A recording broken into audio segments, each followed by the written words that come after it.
Guys, I think if you were thinking about buying a new 2019 model Honda CB500X and had been watching some other videos and they said swing towards an 018 model, I don't think it'd be a very good idea, and I think it'd be looking back like a movie scene. A mistake.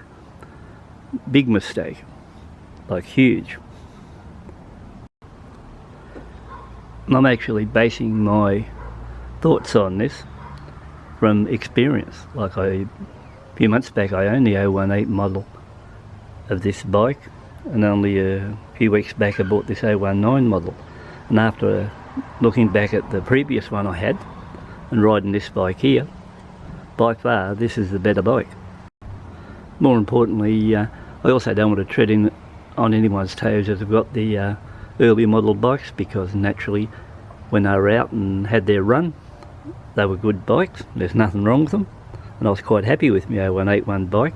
But naturally as bikes progress and new models come out, you've got to say to yourself, they don't bring out new models because they feel like it, they at least do something to them, and I think they've done something to this bike to warrant it.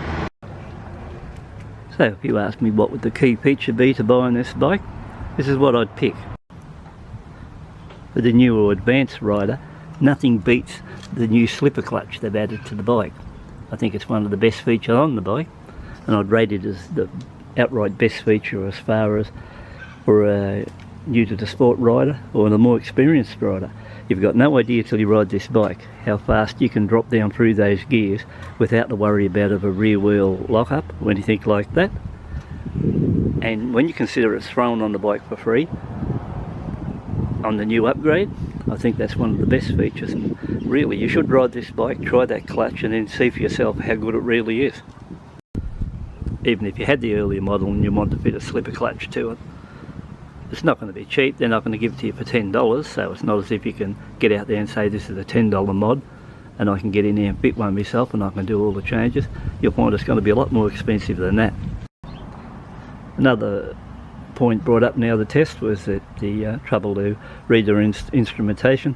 Well, sometimes when the bike's parked here in the shade, you turn it on, it's not the easiest to read or something like that, but out on the road when I'm actually doing on the bike under ride conditions, I don't have any trouble reading it, and I've never got out there and said, oh geez, I wonder how fast I'm going, because Honda would have made sure for a start that this was working right, because they didn't want any lawsuits against them long term for speed and fines or something like that. So, you know, you've got to look at it from their point of view. They've got an idea how to make a bike, and I've got absolutely no complaint about the display. And would I swap it for the old model? No, I wouldn't. These new LED indicators are pretty smart looking things too, even when you see the profile straight on. They really blend in with the bike and sit in nice and tight. And you might say, oh well, I got the previous model, I could always put them on that. Do you really think Honda's going to give you these indicators for nothing? How much do you think it costs to go and buy those 4 indicators and set on the bike? A lot more than it is, or a lot more than what you would think it would cost you. So once again, waste of time. Go for the new model. Now on the 2019 model you also got this new dual outlet exhaust. Not only does it look a lot better, the fact is on downshifts, especially when you're dropping back 4th, 3rd into 2nd, you'll hear it popple and crackle. So therefore it's got a good sound effect. You don't have to upgrade to another one. It's adequate in the sound and looks the part too. So it's worth the trouble to upgrade in that line. There was also a mention on the reviewer's ad that this new Honda vibrates a bit. Okay, and the reviewer in question also had a Royal Enfield to compare it to. Well, let's swing over to what I can tell you about a Royal Enfield, because I've had a few of them myself. Well guys, now we'll look at the truth about riding an Enfield or Royal Enfield and what you would really require compared to a Honda. When I go out in that CB500X, none of this takes place, but after watching the other video the other guy put up on the comparison between the 2019 Honda and going back to a 2018 and the talk of vibration, I'll just show you now what you require to really get the best ride out of a Royal Enfield. The gloves for a start. They're not just ordinary gloves, they're gel packed. and they're ones I bought in the USA, and they were classed as chainsaw gloves. So that's the first thing you're going to combat with the vibration. Number two, you want a grip around these, and these are foam grips. They work pretty well with the combination of the gel gloves, and if that stage you still haven't combined the vibes, you'll have one other go and you'll try these bar end weights. These beauties are 15 ounce per unit, so that's nearly 1 pound of weight on each end of the bar. Chainsaw gloves with gel and foam grips, and I can tell you now, the bloody thing will still vibrate. Okay, so if I was doing the interview and somebody was looking at this and said, oh well, he just had a bad bike. Okay, you can have one bad bike, but it's impossible to have 15 bad bikes. And over the past 7 years I bought 15 of these Royal Enfields in a B5, C5, the Continental GT and the Interceptor. So I've tried the lot, and the only one which won't vibrate, and it vibrates less than the CB500X, is a new Interceptor, and that is really a smooth ride. But when you talk vibration, you know, it's almost like talking to wimps about it, because this bike does not vibrate at all. It's just a buzz, nothing at all. When I go out there riding this bike, I can tell you now, I don't even bother wearing the gloves. I should be, but I don't. And I've never tried foam grips or the idea of heavier bar end weights or anything like that on it. All it is a mild buzz that runs through the bars, and it's bloody nothing. Like I said, when you're on one of these Enfields, not only do you get all that area, you get vibrating tank. The tank shakes, the bike shakes, the mirror shakes, the whole bike shakes. Now you might say to yourself, well, he must dislike the Enfields. No, I really love these Enfields, and I class it more as a character ride, and I've still got a current model ABS C5 at the moment. But you know, when you compare an Enfield to this bike is that far ahead of an Enfield, the Enfield wouldn't know which way it's going. Well, in actual fact, we all have heard the story, you only get what you pay for, and in Australia this bike is actually cheaper to buy than a Royal Enfield. And you know, when you've got complaints about items and you test ride something, test riding the bike's not the same as actually owning the bike and experiencing it for yourself. A test rider just goes out, rides a bike, gives a quick opinion, and then on to the next. He hasn't bought the bike. Like I've actually had, like I said earlier on, 2 of these bikes, so I've got a rough idea how they go, and for what they are, sure, you're not getting an African twin, but you're not paying 20 grand for it. So when you look at it that way, if you look at it for the price, in Australia, 8.8 right away, I reckon you're getting a really good deal. And I still stand by everything I said about this bike. It is a really good bike. So there's no concern there what I can think of why not to buy it. So if you looked at a few features I've just brought up, what I think are the great ones of this bike, we haven't even talked about the 19-inch front wheel, and you know, how more streamlined I think it is. I actually think that this bike here is more compact than the 18 model. So, but that's my own opinion there, because when I bought the 18 model, I thought it was a fairly large, bulky bike to get on.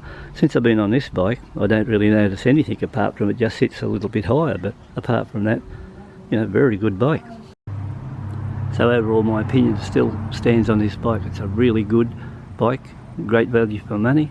Anyone interested in one of these should go out and buy it, and I do not recommend the fact that you go in and buy an 018 model just for a few dollars cheaper, because by the time you try to switch or add any of those parts to the bike, it'll never be the same or look equal to what the new 2019 model bike looks like. It's a great looking bike. And while we're at it talking instrumentation, say for example you did get yourself a gear indicator selector pod, which would sit around the side here somewhere like that, and you might be able to get one for 50 bucks. Fact is, it's still an add-on item, still looks chatty, and where if you got the previous model you got no choice and you really want one, you've got to sit one there. But this one here with the built-in integrated display, this is the way to go, and a lot cheaper. And imagine how much it costs you to buy that display. I actually think just having the gear position indicator is a good enough reason to want to buy this bike.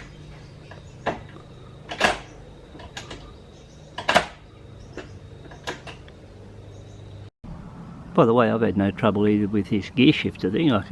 My foot sits on it all right. I don't have any trouble. If you said comparing it to the Royal Enfield Interceptor, yeah, you've got to put your toe in on an Interceptor, right in towards the motor there to do the gear change, but this one is no bloody deal, and you just get there and ride it, no drama whatsoever. So overall guys, here's my opinion on this bike. Get out there, test ride one, buy it. There's nothing wrong with it. If you go out there and decide, yeah, sure you don't want this bike and you want to drop back to the 018 model, you might pick yourself up a bargain and save yourself a few dollars. But like I said, with the key features, the slipper clutch, a little bit more sporty exhaust, the indicators, and the instrument display, you know, I don't see how you could lose on it. Plus you got the added 19-inch front wheel. Might not be spoked, but then again, once again, you never paid 15 or 20,000 for the bike. You're only paying under 9,000 if you live in Australia, so there's no big deal there. There's always that choice that if you think to yourself, this bike isn't for you, it's easy, just bring out the money and buy a better one. That's the best way to look at it, and after all, you only get what you pay for, and I think in this case, you're getting a very good bike. So I'm here to give you an honest view on the bike, what I think about it. And once again, I can tell you that if I thought it was a heap of rubbish, it'd be gone by now, because a lot of the bikes I had come and go really quick, and if they're no good, so I wouldn't worry about somebody test riding it who actually doesn't own the bike, tell you that they're, you know, like the previous models, better, buy that one and save $1. That's not the case. Sometimes when you save $1, it's really not for the right reason, and you've also got the review on this bike to know that what I'm telling you is what I think is an honest review, and go ahead and buy this bike. So again, if vibration was a concern for this bike, don't be concerned. It's very low, rating out of 10 vibration, probably 2 or 3 if that, and nothing to worry about. You can get along, you can look out these mirrors. If you were on other bikes, especially an Enfield, you could hold this tank and it'd be vibrating, you'd feel the vibes running down along the tank here with your knees. But this one here, no, I got really nothing bad to say about it, and I hope some of this is of interest to you, but don't jump to conclusions if you read or watch the wrong report. Get out there and test ride one of these bikes and then make up your mind about it, because they are really a lot better bike than what you think. And thanks for watching.